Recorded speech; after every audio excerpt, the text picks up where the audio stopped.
was that there were 3 different newspapers that sent people to Florida to see whether the count on the election in 2000 was really true, and they found it was.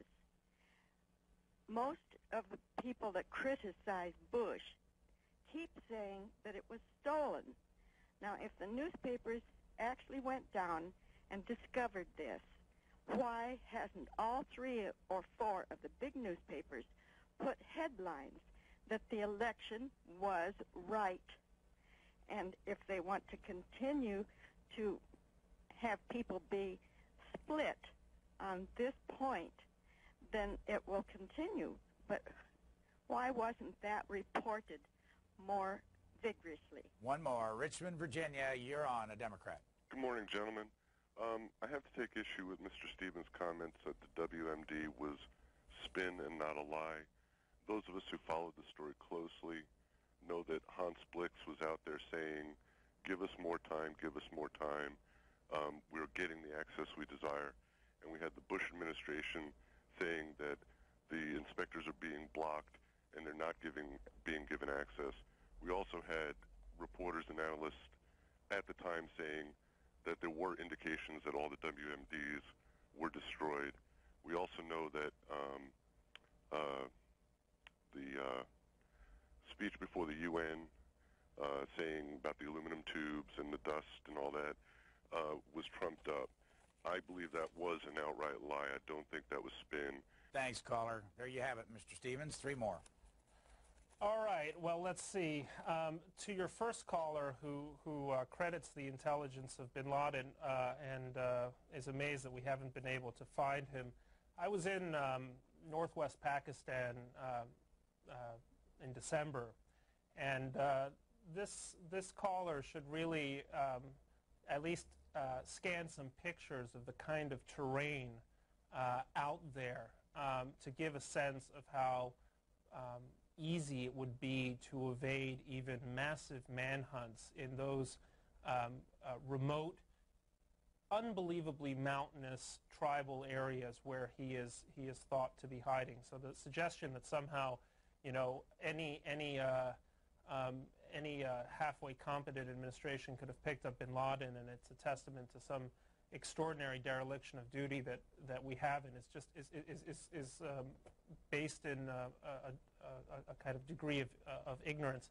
As for her principal point, which is that, you know, surely bin Laden knew that we were tracking financial data. Well, yes, he might have known we were tracking financial data, but he might not have known exactly how we were tracking that data. You know, one of the things that has come out with this program is that much of that data was being tracked via an international banking consortium from Belgium called SWIFT. And often if you send an international wire, people will ask for your SWIFT code. Now, some banks are members of this consortium and some others aren't. So did bin Laden know about the SWIFT program precisely, even if he suspected generally that we were tracking financial information? That seems to me a very difficult question to answer, and I would suggest that the prudent thing to have imagined is that he might not have known, and that this was in fact offering us a kind of rich harvest of information to track down terrorists. And in fact, the New York Times story suggests that it has been successful precisely because many terrorists weren't aware of the precise details of that program. So just knowing that the police are after you doesn't mean you're going to know exactly where they're going to ambush you. I guess that's the kind of point that I would like to offer that caller.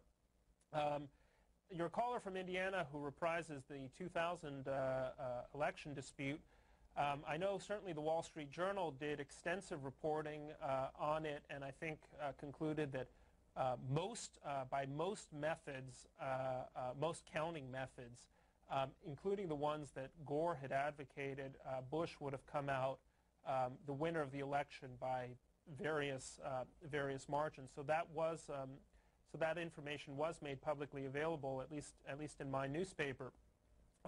Now, as to why people continue to suggest that Bush Bush stole the election. I would suggest it's a combination of ignorance and a certain level of dishonesty, or at least if I don't want to use the word dishonesty, a kind of credulity. As it is, the point could hardly be more moot today. But it's you may have seen that Robert Kennedy, the son of the late senator, is pushing a theory in Rolling Stone magazine that Bush stole the 2004 election. So these things are just never going to die, because if people want to believe something, they're going to find ways to believe it. Now, as to your final caller from Virginia, as I had said, first of all, I did not say that the Bush administration spun the WMD information. I'm quite convinced that they very sincerely believed what they were selling, what they were telling the public. And I would imagine that even if the caller is a sort of dyed-in-the-wool Democrat, he would have at least enough faith in the kind of credibility and sense of personal honor that Colin Powell has to imagine that when he went before the UN Security Council, he believed that the information he was offering in such a public way was true. And surely the caller also thinks that Powell is a smart enough guy to realize that if he had been peddling lies to the public, it would be a stain on his otherwise largely unblemished record forever. So that would seem to suggest that the administration, including Secretary Powell and other members of it, were quite sincere when they said Saddam has WMD and he's concealing it.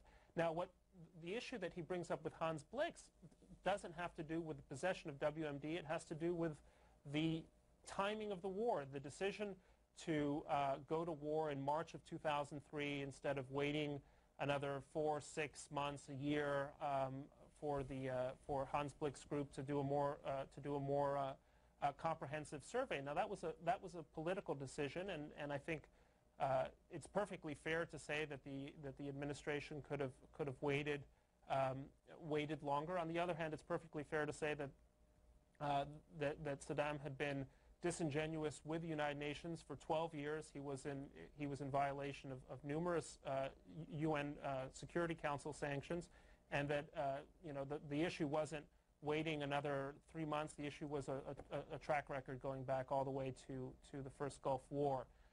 So again, the idea that Bush lied about WMD simply doesn't stand up, and I would simply refer the caller to Operation Desert Fox in December of 1998, when President Clinton, acting on much the same information as President Bush, bombed Iraq for 4 days with the explicit purpose of degrading their WMD capabilities. And President Clinton warned at that time in a speech from the Oval Office that if Saddam were allowed to proceed unhindered, he would deliver and possibly deploy weapons of mass destruction. So if there was a lie being perpetrated here, it was being perpetrated by both Presidents Bush and President Clinton, as well as by most leading intelligence agencies throughout the Western world.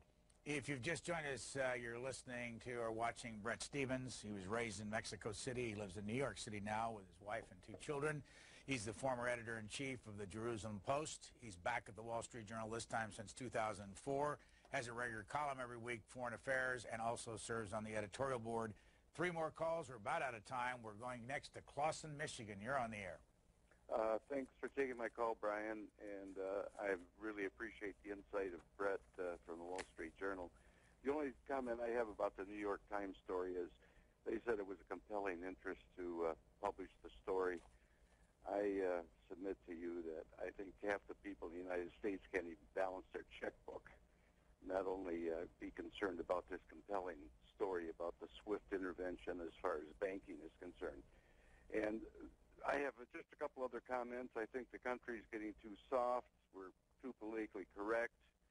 I'm not cynical, but I think everybody in the United States has an obligation to serve this country between 18 and 26 in peacetime as well as war, to perhaps get a little humility in their lives too. And one other comment I have, and then I'll sign off, is I'm not a Republican or Democrat. I'm an independent. I wish we had somebody running other than the Republicans and Democrats, but I always hear about the Democrats complaining about the Gore election and the Kerry defeats. Gore, if he would have not distanced himself from Clinton, they would have won both Arkansas and Tennessee, and he would have won the election. All right, so I'm going to let you go a little off subject. We'll go to Cleveland, Ohio next. George Bush supporter, you're on the air. No, we don't have Cleveland. We have Okemos, Michigan. You're on the air. Good morning, Brian. Hi. Thank you so much for C-SPAN. And your guest, Mr. Stephens, is a pleasure to listen to. Some logic and reason, which I believe that we lack a little of today in our broad, wide world. My concern is about the unexcused absence of the upper classes from serving in the military. I believe that something has happened in this country, and I believe that by the calls that come into C-SPAN, we can sort of read between the lines that you know, my brother served in World War II. My grandfather was in the Civil War. These were people that were patriots at heart and believed in to fight for freedom and for what they believed in. Nowadays, we only believe in hurting one another, bashing one another, tearing one another down. I think until we start believing in some real values, this country is in trouble. Thanks, Okemos. Last call for our guest, Cleveland, Ohio. You're on the air. Thank you very much. Good morning, Brian. Morning. I have a question for you and for your guest. Earlier, you read an article out of the USA Today, and it sounded to me like, and I'm wondering if it's so, the USA Today was retracting its story about the NSA program and the information, releasing information to the from the phone companies. I wasn't clear on that, and you haven't mentioned it anymore. And I'd just like to know if that was a retraction. If you could clear that up. Thanks. By the way, it's on page 2, and they aren't going to call it a retraction, but they are pulling back on when they accused Bell South and AT&T, I think, and Verizon. It's better that you read it, of participating in that plan, and they have not been able to nail that down. So you ought to read it. Page 2 of USA Today today, full page. Go ahead with your last comment, please. I think he's gone. Okay, Bret Stephens, you can wrap it up. Say whatever you want to. Very quickly, I'm not going to comment on USA Today's retraction or non-retraction. I haven't seen that paper today. Both callers from Michigan made comments about America going soft and the need for Americans to serve in the military. I lived in Israel for a number of years. Men and women both serve in the military. Men are in a very active duty reserves, well into their 40s. It's an extremely heavy burden that country has to pay because of the sort of dire security risks it faces. And I think Americans should consider themselves lucky that we have so many volunteers who staff and serve the greatest military in the world, and really by and large an incredible force for good.